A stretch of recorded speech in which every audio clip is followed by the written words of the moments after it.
for na wachi asan akọ abeto ye bio ye de asidapesi ebema twedi ampon kwame se wabọ ye ho ban ma wahwe ye nso wa ma otamfo bonsam ansan ye a bepim samre ye da so eti enkwam ye de ayiye ebema dinna fe nso ye de asida soronko nso ede ama munyinara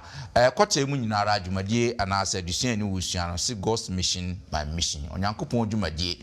menso medwumadie ye adusuan no bebre na atwi mu no ye de adusuan toso enwotwe na ye de bro atifi asem no wo se won a ahia won ho no won dwumadie na say mission to the needy ye twa ho abasisia.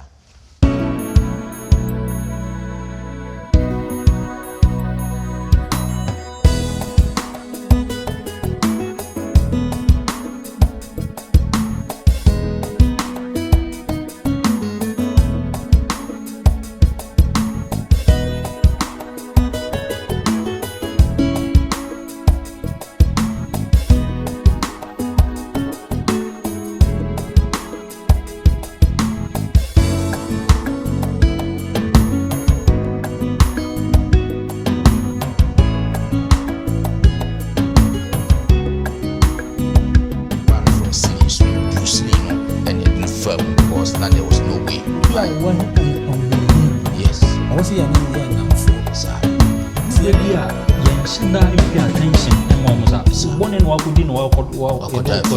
Yes, method no. Or they know who for any he mingles with people. Making sure say the more we are share or more not a dose. Yebesan ama munyina akwaba biom na fe yede encha soronko nso ede ama munyinara yebesan adam asenso soronko kwan so se de biarada mode mafidie ede to London Ghana memenda akwanhwefo sabasku na fe chosemu empensemu yewo adom mewo akugudamfo bi ewo hase ye omo babeboa ma nda dwumadie yede abremu na ansana no mepese yebekọ akwakotie enwom soronko afri heavily Dorself Kura sa nyumtufo koyi ewo ampeyo SD ewo Ghana wana wada ni odo mano elder Ajikum Samuel omo tonyumie pa muma yenkuti omo ne kakra na fe ba edadisia no nchechemu ebeto amso.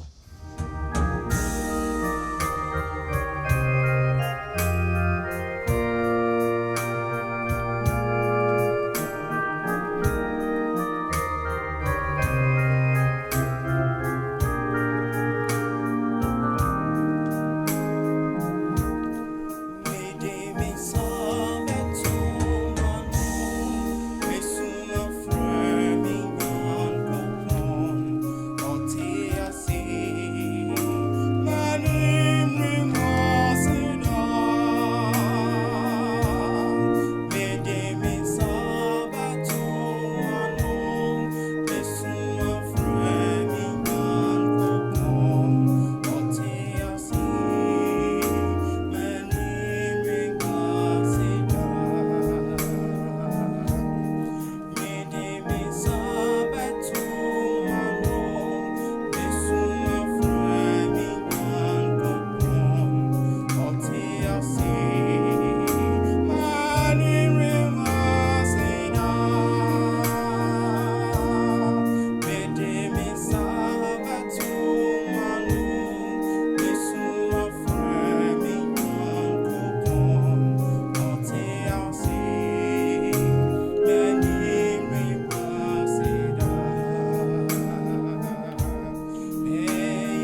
Yebeda Henry Joseph Kura foko yi ase se wo mode enwuma eti se de atwa yen adisua nanimu na mudi abedi yen adisua nanimu de amaye ne ma memfa saa akonya yi so na fe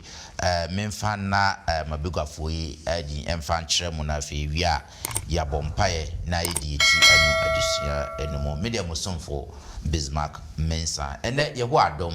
me wo Elder Hansen Asamoah ekame ho e wa say Elder Hans ye mo akwaba great me da sese ene tonza fro waba me ko manimu a Elder Dr. Alex Collins afa eneti e honum no Elder ye mo akwaba great Elder sese ene se tonza fro waba na fe me ko manimu a de yanya openi for cry and then in the first time yede ne basa afidies yeni ajepa so se endesa opini ababe kansa Elder Franka J Elder yemo akwaba great that say yetonsa fra watimi aba yeda sepa great na fi mi ko eto no hwan Elder Kingsford Duaboama Elder yemo akwaba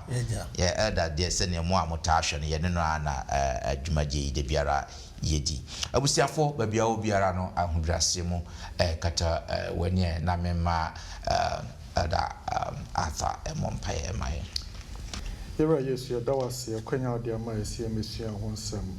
nyansa ne nimdie firi nkyɛn te de kan na sɛ bɛka yɛ ho fa nyansa domye emaye mfa ye nyansa enka bibia na mom de bɛka bia na nyina de wo tworo wasem mu ya de tiefo nyina so hyɛ nsa esro so mo akoma wo ho nsɛm a ɛbɛyi ɔmo bɛgye nom de yɛ adwuma ya dawase efisi ebisa we ɛwɔ dɔba Yesu din mu amen great say enne adusua no se wo hwɛ atifi asɛm na ɔse wɔn a ahia wo mo no wɔn dwumadie anaasɛ mission to the needy anaasɛ dwumadie a anaasɛ ɛmo a yɛbɛtumi de aboa wo mo a ahia wo mo ohwa last week no na yɛhwɛ another mission saa but another a mission to your neighbor and then no as a neighbor no yeah specific kakra because neighbors no doso neighbor bia so ewo ne ehia no enti saa week we no ya fa emu neighbor no mu baako ana ya pese doso na fe hu adusua ye betimi asua afrimu no kwasem sa adusua no eche se Kristo sum nyina ne fapem pa ne sa adusua we a ye ba besua sanse to da bia onyankopon nam ye so abu ebinumo onyankopon nam ebinumo nso so eboa yen and they ba behwe sa adusua se ne etie na fe ye mfambra na wie no na fe yetimi ho amoa sabe wona ahia wo mo a wo mo ne yenti no ye betimi de aboa wo mo enka abosem no ye befa enka abosem no afri Matthew chapter 25 verse 40 no hene bebua se won se no kre mesemo se samo anye amam nwanmu nkoma yi ba ku yi mo anya amame great amen am say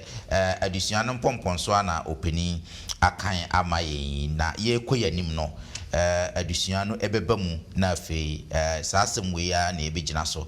de aye adusua nti ebeba mu na afei ya hwe na ya doso no but ye ndi kan enhwe ne adusua no de maye ne di kan namfo nom gidie eno ene ade bi si wo twosem mu no kwasem ne se yina yinim saa abasem no se ye betimi akan no kakra na se metimi abosa abasem no etofa ewo Luke chapter 5 verse 17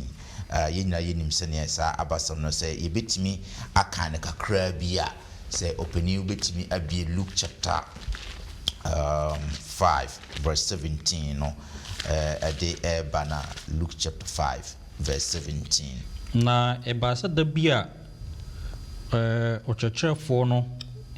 na Farisifo ne mra achechefo a ofri Galilea ne Judea enkura nyina ase ni Jerusalem abatete ho na Awurade ahoɔden ɛwɔ no so a ɔde ɛsayade na hwɛ marima bi ɛde onipa bi a ɔda kɛtɛ so a ɔyare mubo ebai na wɔhwehwɛ kwan de no abeto nanim na nkrɔfokuo no nti wɔanya kwan a ɔde no bɛfa ɛso aba no ɔkɔ ɔdan no atifi ɛde no fa ntayea no mu ɛne kɛtɛ so ɛbɛtɔ mfimfini Yesu anim na ohunu wɔn gyidie no ɔsɛ no sɛ onipa ɔde ɔbɔne akyɛw na atwerɛfoɔ ɛne Farisifoɔ no efiri aseɛ susu sɛ wan ne oyi a wɔka bususam yi wan na obetumi de bɔne akyɛ gye Onyankopɔn nko a na Yesu ehunu wɔn adwene no obuase wɔn sɛ ɛdeɛn na mo susu wɔ mo akoma mu yi deɛ ɛwɔ he na ɛmmerɛ sɛ wɔbɛka sɛ wɔde ɔbɔne akyɛ wo anaasɛ wɔbɛka sɛ sɔre na nanteɛ na deɛ ɛbɛyɛ na mo ahunu sɛ onipa ba no ɛwɔ tumi wɔ asase soɔ sɛ ɔde bɔne akyɛ nti ɔsi obuani no sɛ mesew sɛ sɔre fa wo kɛtɛ na kɔ wo fie na amono mu hɔ ara ɔsɔre wɔn anim ɛfa deɛ ɔda soɔ no ɛfiri ɛhɔ kɔ ne fie ɛhyɛ Onyankopɔn animuonyam na yɛwɔ nyinaa ho dwiri na wɔhyɛ Onyankopɔn animuonyam na ehu ɛka wɔn pii na ɔka sɛ ɛnɛ deɛ yɛhunu anwamadeɛ amen medase ofeni sɛ wakan nhwehwɛm ɛde amame ma yɛnkɔ ɛda yɛhwɛ mission to the needy wɔn a wɔhia mmoa ho dwumadie hwɛ asɛm a ɛsii wɔ ha sɛ yɛnyina yɛnim sɛne asɛm yi si namfofoɔ a ɔmuhu obubuani bi mmɔbɔ a berɛ a na ɔmpɛ sɛ Yesu sane yɛade ɔmde no fa ceiling soro yɛnka na yɛkasa sɛne yɛbɛhu lower no from ceiling soro bu ceiling no ɛne yɛde no fa mu because na there was no way nipa ayɛ hɔ ma ɛma ɔnya na yaresa ɛne adesua yɛ Yesu yi ɛdeɛ bɛ mfoni na ɛtwa kyerɛ yɛn yo me da seminua nta frɛsɛ no ɛma yɛate adwumadi a me ne omienu yɛwɔ sɛ yɛbɛboa ɔmo ho hiahia ti yɛhwɛ akenkan sɛm no a mɛhwɛ afiri edungɔtwe ne edunkuno hɔ 18 and 19 ɔse saa nipa yi sɛ yɛkɔ twerɛsɛm no a ɔmo yɛte aseɛ sɛ na yɛ namfoɔ ɛnan ɛna ɔmo de saa ɔmo enua yi baayɛ na ɔmo ɛna de no baayɛ they brought him in a bed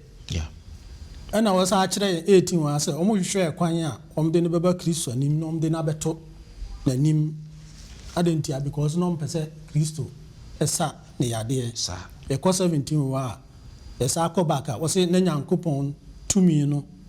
a ɔde sa yadeɛ no na Kristo saa mmere wɔ na ɔmo kasa na saa tumi no ɛwɔ hɔ na edunkron no ɛna ɔse ɔmo hwehwɛ kwan a ɔmo bɛfa so ɔmo de Kristo bɛkɔ ɔmo de ɔmo nua yi bɛkɔ Kristo anim na kwan bi ani hɔ ɛno nti no ɔmo bɔ ɔmo adwene mu ɛkɔ efie no ɛsoro abansoro hɔ ɛkɔtutu hɔ ɛde no ba ewura mu ɛde no bɛto Kristo n'ase deɛ na adesua ɛkyerɛ ɔkwan a me no mienu yɛbɛtumi afa so a yɛbɛboa afoforo yɛn nyinaa no yɛ wɔ asɛdeɛ your responsibility saa anuanom yi na asɛ namfo yi ɛkyerɛ sɛ they care for ɔmo nua no a ɔmo de no ba Kristo Yesu n'ase no na ɔmo wɔ atenkama na ɔmo wɔ ɔdɔ soso ma ɛma no sɛ yɛwɔ atenka ne ɔdɔ ma obi a ehia sɛ yɛn nso yɛbɛtutu anamɔ bi it calls for effort ɛwɔ sɛ yɛ take anamɔ steps a yɛbɛtumi aboa saa yɛ nua no na ɛno no soso yɛde no ba Kristo hɔ no ɛno so ɛkyerɛ ehia sɛ yɛn nso yɛbɛnya gyidie sɛ dwumadie no a yɛredie no nsunsuanso a yɛde bɛba no bɛwie pɛyɔ ahyɛ Kristo Yesu animuonyam na wɔn de yɛn nua yi anaasɛ wɔn adamfo yi bɛn twerɛ no mu yɛhu sɛ they encountered some barriers bibi si wɔn anim ɛdeɛ na esi wɔn anim na bia wɔn de no ɛkɔ no hɔ no ayɛ ma wɔn nya kwan nti they found an innovative way a wɔn de saa yɛn nua yi bɛkɔ Kristo hɔ ɛno nti na wɔn kɔforo abansoro no etutu hɔ saa so na ɛkɔ ma yɛn tɔ da bi a yɛde asam no kɔ a asam no a yɛde kɔ no nipa no ebi a wɔn te nyamesom ase yie Yeah, they are tears here, but you have to find a way. A bit me at the Ama Nipano. Ama also what tears here. Wabeji Christo Yesu Eddie. Mami why they can't assembly our testimonies for the church. Volume 2, page 29. I'm person me kind.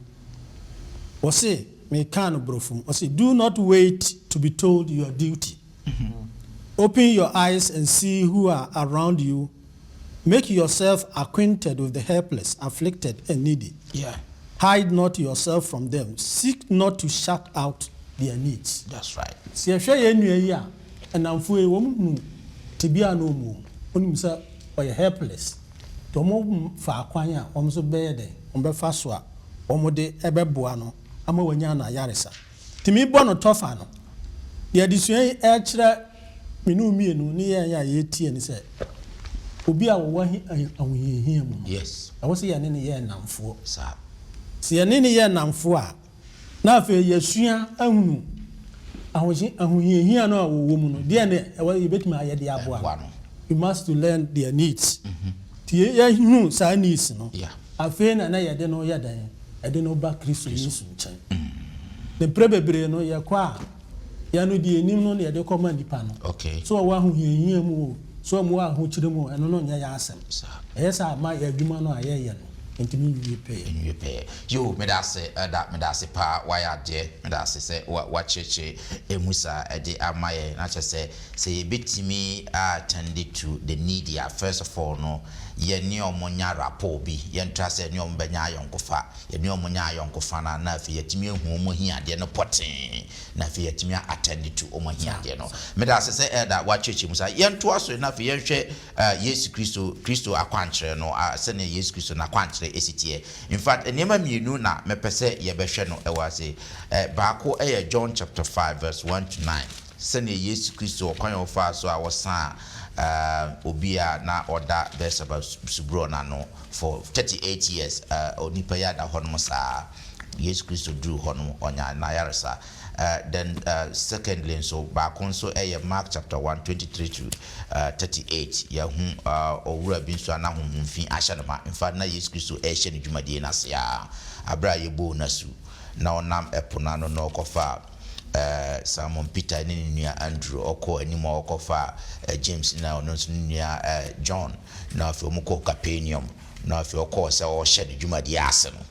na sa evil spirit man we beka se we ni mo dada chia mu ka che no o ba be se ya na ya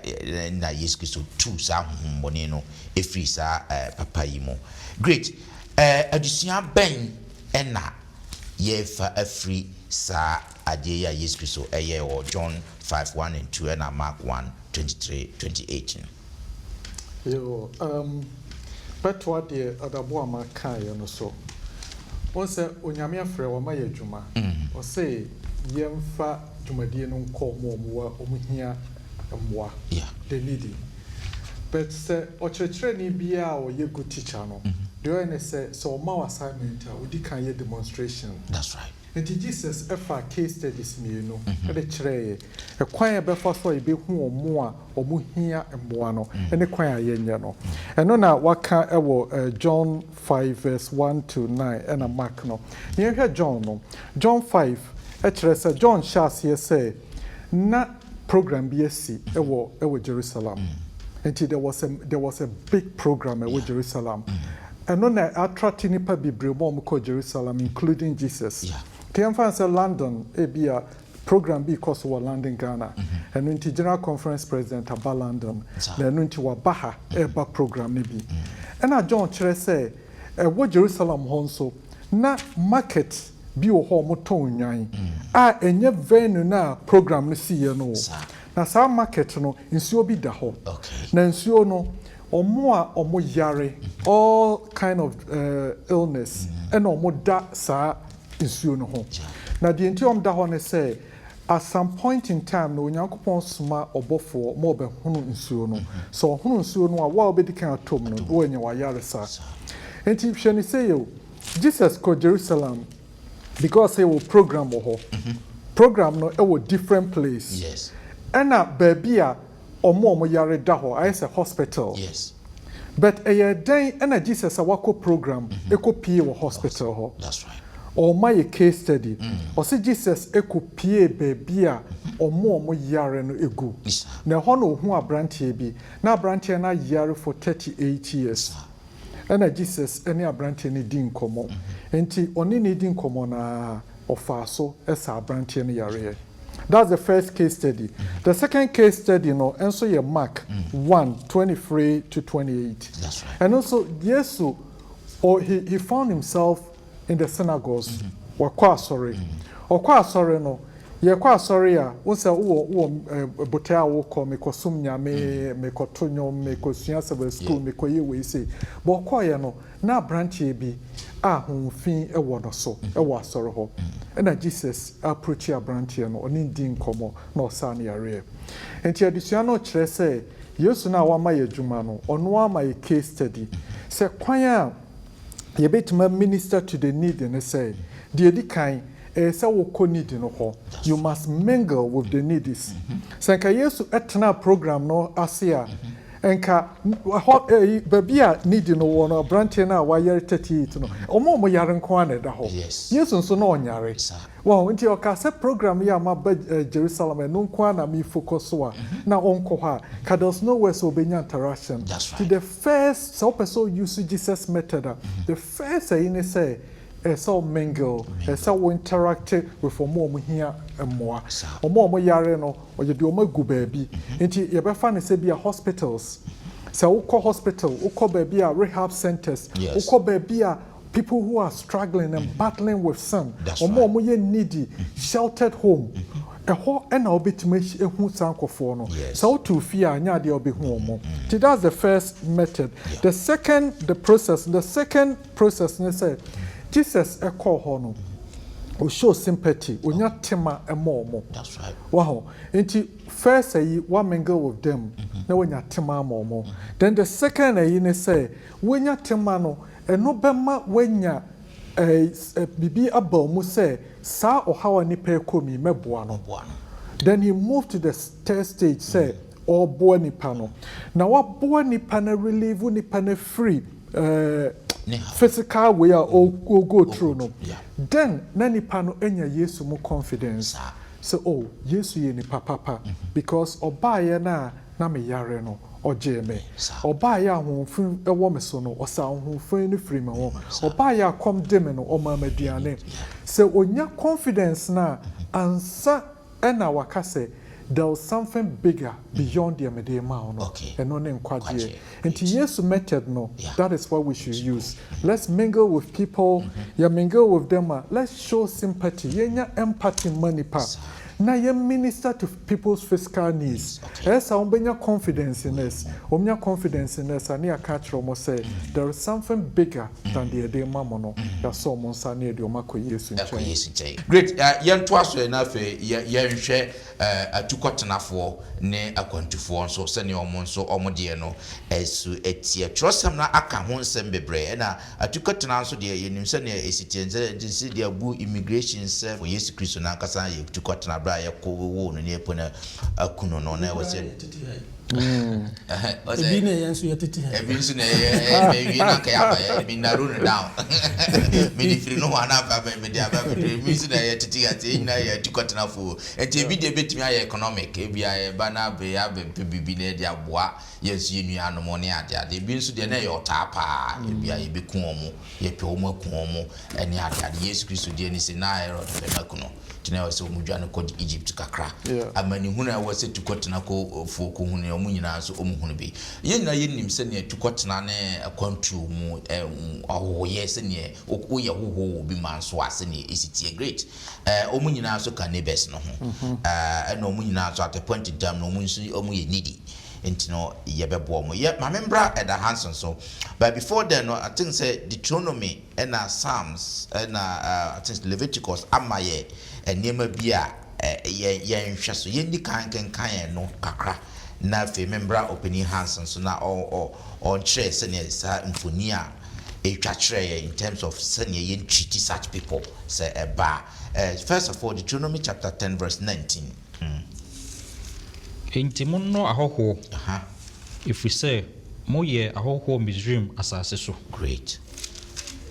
Amen. Amen. Now if you want to ask on so if Psalm 146 verse 9 so a candidate or honomo. Awurade kora ahoho. Very good. Ugina emisia eni akunafo achi. Na abonefo kwan de odane ani. Good. Amen. Amen. Sa na wo hwe Leviticus chapter 23 verse 22 so a. And also occurs in your kind of say when you reap the harvest of your land, do not reap the very edges of your field,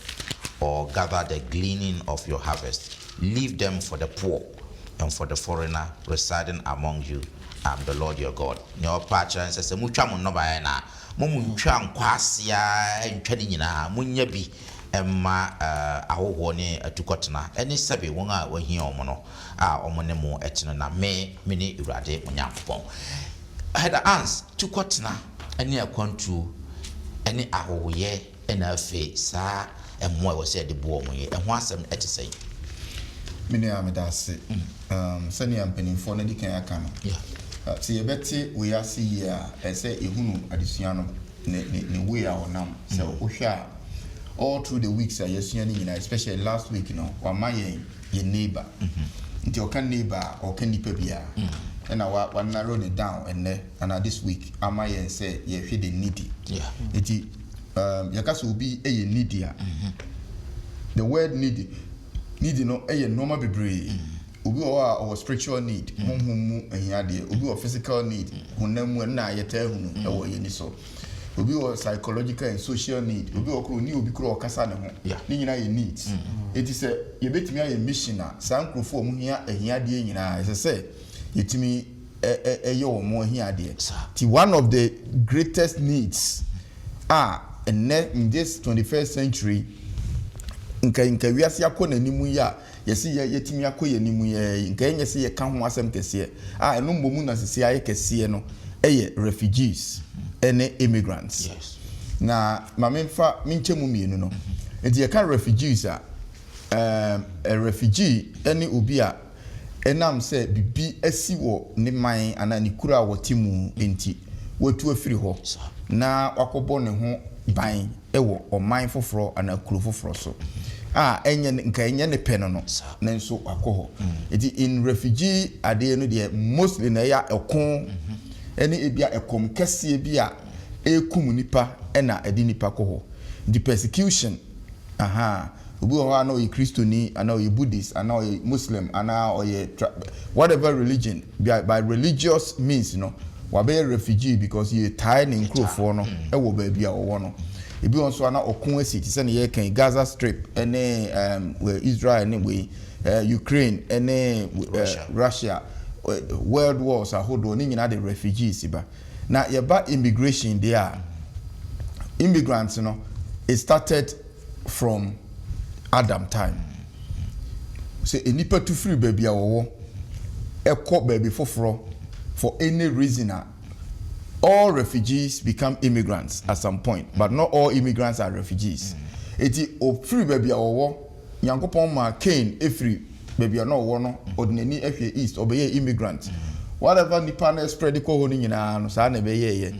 Abraham or friend no Abraham straight away became an immigrant because baby or tie ye ni free wo ekọ baby foforo sana Israel for ebe ye no mo ye refugees and as there or how baby you say you are be immigrants into another so many of them in scripture. In fact, Jesus Christ himself became an immigrant from heaven to earth. That's right. Baby I know one and yet the same area free or so so no immigration barriers no break here but it's say no aye obo ade anything no we here checking a visa but you be won say nipa no go so you be won say nipa no he needed to move from war and as a persecution say you kuno eco Egypt exactly ni nyina kire say we dey buy a modern ade ya due to the looking for greener pastures ahon kire awo amanya hodo mu nti immigrants. Now, question is, how do we do mission for these people? That's right. I won't say, unfortunately, no, Mami can't say we about refugees near Adena. A son is say, some microphone be eba yeji omu wo oman bi mu a na omu bi abeye radicalized ana say isane say ebia na okon na esie na oba as a refugee ana immigrant no owo adwen bi ewo kuro na wa betena so no ho nti na wa bedane terrorist na wa ye nti no ye mu bebre ewo adwenchia ye efa sa refugees na immigrants ho. Okay, to be frank with you na ohwe ye man Ghana mu a ye won kura bi a oya no omota sresre sika ewo street num ye say omo dodo na free mali na yi but omo abewo ho a omo tikwi timi so watade mo mani sika o ma wonko eya hwa adwen a ye wo fa sa nkura yi ho na wobisa wo ho say what is the opportunity ankura we say nka omo ne ye man with the same opportunity nka omo be ba besresra na eti esese ye mission e ma wo mo mission ye be ye ne say ne ye kenkan ye no o say titino na yafu yonko a ti Leviticus 23 or 22 ne say senkai wodo wafu no a onyame aye nhyehyeye ama wo mo say entwa wo mo na baye nyina the cranes na o kan ho asem ne so utwa afu a ne aka ase no ensesa ni nyina make sure you leave some for ahoho Deuteronomy ho no o say do ohoho biara obehunu no do no if you say won so ye den wo ye ohoho yen sisi aye ken na wo narrow to us ya yeti he nyina ene dodo a yeti nyina ye ya hoho but ye benya British passport no ewie ana indefinite ni wie a ya sen na yesibu ye ho obi a wo ba afoforo no a wonyanya saa no how do we look at that person and in that way no uko countries bibiri uko te say Ghana for no Germany wodi ede to mo asala afi no waba meanwhile wo so ba ye no na wo ya asala eti obi wo ho a o peni yonko abu na fa so because nipa no kra free Ghana ba ye nche this is not mission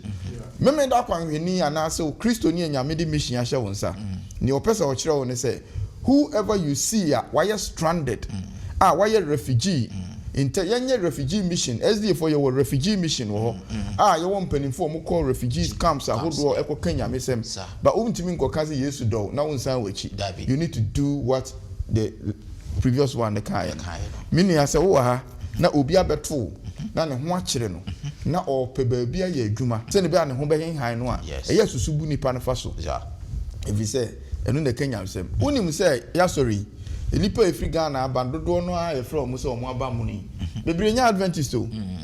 bebre nya Adventist me de me piki obi ba nipa nya Adventist but waba o hwehwe ba bia ne ho beto no na asafo ohun sa asafo wo ho nyame ma wo ho ne ye beboa no se yetimi eboa no ma obi gye no woni fie ana se nyese ne fie na obi kire no kwan na onya ba bi han onya adwuma na obi boa no na omi man direction in the end no ma beto nkrofo a se omo tinyame so ase nti omo nyina ya ka bom na omo som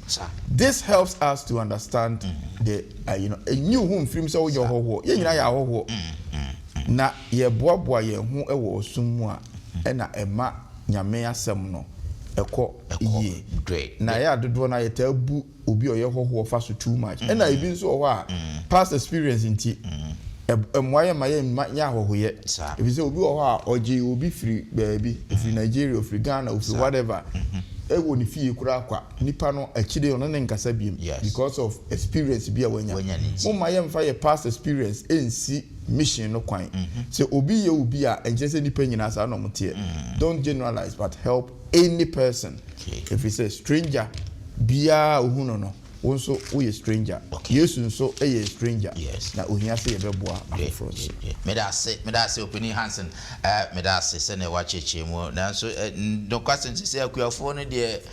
no bae no omo sone ase nyina o se obeja bi na obi abefa o de chale enko yesa mame emo munza be ka so atam na ye akuafo ediye ya nya akuafo se yi kwan be ne ye fa so eja ebi our field we are bank manager we are adwuma bia kwanya wo fa so jabi ne say be intentional about helping people also akuafo de no me kai say ya nkora no ne ye twa aburo ne ayi a ampa wo sesa ejabi Yes, obi oba be simu a obefa bi. Also ye nananom akanfo ye nananom. They have that kind of whatever is in the Old Testament na a guide Israel for no. Ye nananom they held it. And na ye befa ye ho say ye ni atesen wo mo no. Ye yi nyame nhihye ye ni nyina firi ho. E na ye pese ye kire say ye Christopher sen wo mo. No. But you see say unya puru na wo do. Now what do my salary worker? Yes. Let's be intentional. Say £10 a crown away ya to us busumi. Me de boa obi a wuhia moa.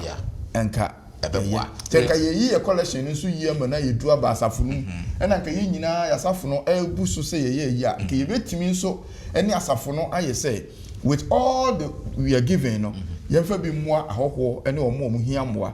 Through all the gift aid normal ye nyina no gift aid back no put this hardship fund ene normal ye nyina no eye bia o eye buru a wuja no ho no ebi no se no be ya obi nso benya bi afri ye yo me da mo ase abusiafo ye hwe okwan betimi aboa wo mo a sebe ahia wo mo a ye ne wo mo eti no ye hwe wo mo a okwan betimi aboa wo mo so a worisi apene no nso assembly ewo Matthew chapter 25 34 to 40 Matthew chapter 25 34 no to 40 assembly wo hono mo mepese anka ye be kan na kakra okay kan say eno na ohen no bese wona wo nifa no say mo a meje hira mo yes mo mra me fa ahenie no a wasiesie ama mo free we asemfiti ase no ni na ekom de me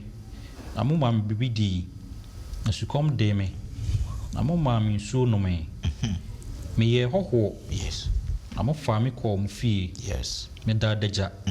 na mo fra me ntoma me yare na mo hwehwe me me da fiase na mo ba me nchen ena oni patene no ebebua no se yes erade da ben na yehunu se ekom de wo na ye ma waduane ana se sukom de wo na ye ma wonsu no me yes afei da ben na yehunu se wo ye hoho na ye fa wo ko fie ana se oda deja na ye fra wontoma yes afei da ben na yehunu se wo yare ana se oda fiase na ye ba won chen yes na ohene ebebua se won se no kre mesemo se yes moye ma menuanom nketoi mu baako yi moye ma me amen good what kind of come mama ene wa hwe na hwe mfoni ben anase asem ben pa asentitru ben pa ena yesu opeso kache ewo yitosemi mu ada me da se megidi se medie mpanimfo adika akasa nyina no adikan apone ho sa akeka ho ensem no bia na we no washeda aye specific wabobo eniema ni bia ohwehwe se yebema yani akuhu yie na yaye ni yie kwasem pa na se nyame ene bo so ni asase otumi se kade ye kan nyina no obetimi aye no mremremre obra wo hia nipa emwa bia isan se de make no soro ni emuni ema nyina no mbofo no dia nanso sebeya nipa ebehu nyame ani munyam na enam yenso yebetimi atwe afoforo abrarade ntino nyame ede otoma soronko ama menu mienu se yentu anamon soronko bi arawosam ne se yasitina eti no yedo ayewo no katikado oye mame na menso ma ya eno nti yen hyeda emma yeni nku wona wohia ade na ankasa ho wonya madamfo wonya mebusuani meni wo baabia nti wo ho asem bia nhia me nanso erade de otoma kese pa na amayen se de na obobo so yi no so hwe nipa kokko yi a na obobo ondin a wona da fiase wona yare wona wabobo nyina edurubra bi a yen shada impi attention ema omo sa bone no akodi no Wakoda afiase yes nti eden na menye ana nso kra ye obi a ye de ba komo obi otesa no ye be pe ba bi a ye gidi se ye de kwa dachi bi yenso ye hotre ya ye benya emwa efiri ho no ye de ebeko ho ene nti Erade person or train say, Yemma ye in Kusa 4 year or born as we home. Number in 4 year ka. A do baby and yet 1 hour. We hear Honamua de Biana in here yemwa. Obi wa, a be a seria beer over Srachano. Obi wa, when Nimo over Tiatrano, Obi wa, Ben over Beno, and no crano a year. Ade sombo emano emano hu se se nipa dwene me ho ana asumasi tibia me wo mu nani ekume ho ene nti ye agidifo yi no ebredu se ewom ye ntimi nye obia bisade emano nkosi dabi nanso se ye ben nipa na ye be hu de ehia no emprempren no na ye nso ye kwan keto abi so no yetimi aye bibi ade aboa na ye da hanze ka se yesuro se yehuni pa na hia de wi a de ye beye e de aboa no no e yo how man nanso nyame na ahye yen se ye ntoa so nti sa modern no megide se nyame de be man na etimi de aboa sa from se ye de sie trim se be boa nko ade a ebetimi atu ho anamon eno nti eye otoma kese pa ma ye ne mremu enne se de ewiase ikoi no se saafo a ewo te be etise mu wona yare tese yem ebi wo ho a yem pese ebi na se de nipa etie de me pese kra me ben no na kan pese ma hu na hia de nanso saafo nyina no wona edaja se be abodamfo ne saafo nyina no so eden na ye fam de keto ebitimi aye ede aboa ama saafo no nso ehu nyame ene nti eye otuma kese pa e no de mayen wo asempaka dwuma num se empendodo aye yesa no na saafo no nso ben yaje nkwa no na fe omo nso ehuniye nti eda ebredu se ye nso ye yenhye ne tu sa na mo fa saafo no yo openi medase se wafa emre na fe wo de acheche esa ensemi se ne esitem mie se atifo etie na ya famu abafe moma yenhwe na yensori yen adusua no so adusua bi wo yehwe odokese no adusua bi ewo John chapter 15 verse 13 yenhwe aseme wo ho na yembisa ye hu sa hyehye no principle no sign na yen so ye de ba ye de tutu ye ho a na se de ba ya brabo mu a sign na yen apply sa principle no yenhwe John chapter 15 verse 13 okay kan say obi ni dokese a esene ye se obi de ne kra beto ho ama namfo amen so at Kingsford mame hwe wo adwenkyere wo sa ade sign na sa deal with principle na nhyehyɛ ye de ba ya setena mu a se ne mfa ndi dwuma we da se menua se ebeti ase a wo se ye hunu Kristo ana se onyame ne do a kese a owo maye Kristo ja na dimu onyam na hinie anu di woso e ba asasi so adentia na modo a o maye so obeje yen di se Kristo age yen ya na wo se menu mienu yen so ye kire sa ado no na ebetimi ate ase yie se odo kese be na ti se obi de ne nkwato ho maye nya Kristo en kire se yen ko ni yen ko hu na emom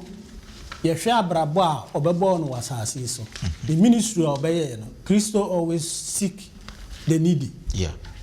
He went out of his way to seek them. So here abakosem bi wo Mark chapter 5 verse 1 to 20 or maybe Yesu o say ofiri bria no wo call the other side Galilee. No oko ofiri boat musia no o so be ma bia na abonsamfo ha no bebre demons possess. O san ya de edma sa abonsam and I said the evil spirit e wonu no ekogu braku.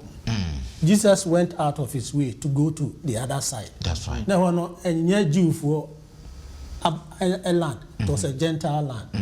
He went there. No, Udru no. ɔgye obi nkwa Isa. obi a no ohia we no kyerɛ ne dɔ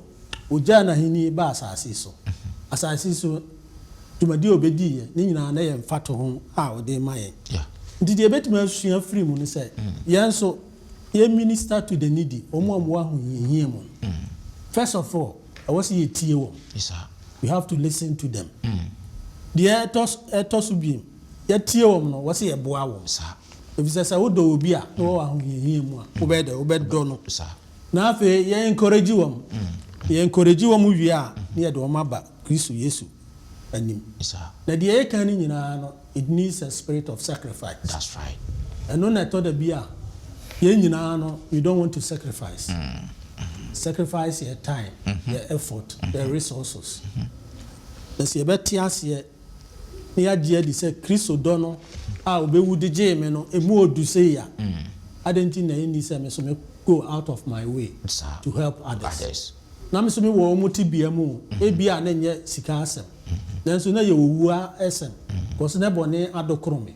ɛna obi ka asɛmpa no de kyerɛ me ɛma me so me bɛgye di ya me so me bɛdi Kristo akyi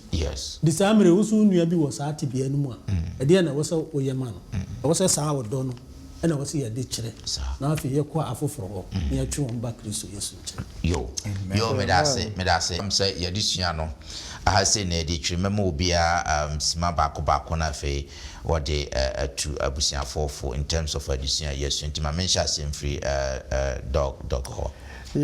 ɔkyerɛkyerɛni panyin Yesu ɔsɛ Christ method alone adesua wakyerɛ sɛ ɔpɛ sɛ adesua no wotim ɛyɛ sɛnea waka no a fa Yesu method no Yesu method no ɔde no ho fɔre nipa he mingles with people na ɔkɔ a no was show sympathy to them. That's right. Na we minister to their needs. When you have confidence we are na fe wakasa mo medi machi. Simple. Me da se pa dog great. Ma memra opening hands and so. Say na yesua nyina se ye ka say mission to the needy. Ye kan needy no a ne omo ahia de na edoso enye baako. Na esese ye hunu say obia onyame ede no asi wa mayen no ibetimi aboa no eya na meka se onyame nhira wo a ne opese wo ye no ene se wodi nhira no ebe ma afoforo enya so mfaso nti obi asemo kan say if God increases your wealth you do not increase your spending or increase your status quo but rather increase your giving this onyame ema o koso a enye ahode e na osesa ne bebre ne ebeboa wo de otumi e de boa na wo de ye de but make sure say the more onyame nhira wo no na omo a wo boa wo no so no na e dɔɔso e bi say Bible say hiafo empa ye muda nti for instance se bia nyame akyɛw ayi wo fie kama na wo car bia e latest a obi a person wo tena mu bi obi say wo so ma obi left ana say wo de etu eko boa obi a wo behwe nipa no ho na waga say nipa yi de on fata meka ye on timi ntena mu ana da bi nyame eboa yen a ye moa omo a omuhia moa no fi say enu nti na oma list no say wo a wanya masa nkrofo no bi no na wanya ama enye ne ye de enya ho mfaso medase yo medase opening Frank the maker ede body suan tofa no say de obi atie bia no wonso wakonya se wo de boa wo nua bi durubre bi a ya na yeta de ani bu enipa bi se wo de safoi ba bi a wo wei no na wo betimi aboa wo nua bi nanso nsatian wo ni nyina anyepe se de wo tie bia no wo ho kwan se de nyame de adom wo bia no wonso kakra bi wo ho a betimi de aboa wo bi a ono nso enuru gina pen a wo de aduru no nti yen so yen hwehwe yenuanom saa na yemmoa wo no me behyiran amen great abusiafo yebeda moase ha sei na yede yedisua no ebe etwe na se ne na otwibia yeye no adisua no wodwumadie a ede ma yen se na otwe no yekwa yenkoye na afi eba ya bedi hu adanse nti saa na otwe mu no dwuma a wode ama se yensua foreigners ana se atukotena for ne immigration for ne yensu omo asem na fe yemmo empire emfa momo na fe challenge no ankasa ne sei na etie osihwehwe obi a owo momentum anaso wo mpotem anaso wo ne te ben anaso owo babi a won so wo na fe hyase se wo bebom paya masa nipa kroyi na wo bom paya masa nipa kroyi anema miensa asembisa miensa na bisa ho ni di kan bisa ho se sa nipa kro no ye wadamfo ana onye wadamfo a pokwan bi so na woni na nya ayonkofa bi na etosumie no osibisa ho se wonim nipa kro no na hi ade ni hia no pa wa brabom wonim se wonim a pokwan bi so na hu sa nipa kro no na hi ade na fe uwia ose bise urade se okwan ben so na mefa so na matwe sa nipa kro e de abre wo urade sa na otwi mu no dwumadi a odi ama ye se ye nkwa mu me nyina ye mfa mo yase ye mfa hye potom na fe ye mfa nko na otwe sende ye ba bedi ho adanse onyankopon enhira wo babia wo biara ho brase mu no katoni na memma da Kingsford enhira di siano so emaye pai na mitumfo ye dawase ye yu aye kanfo e ma udin so ne ye okese ene so bie mo na madom so e de adusua e mo odu se e de amaye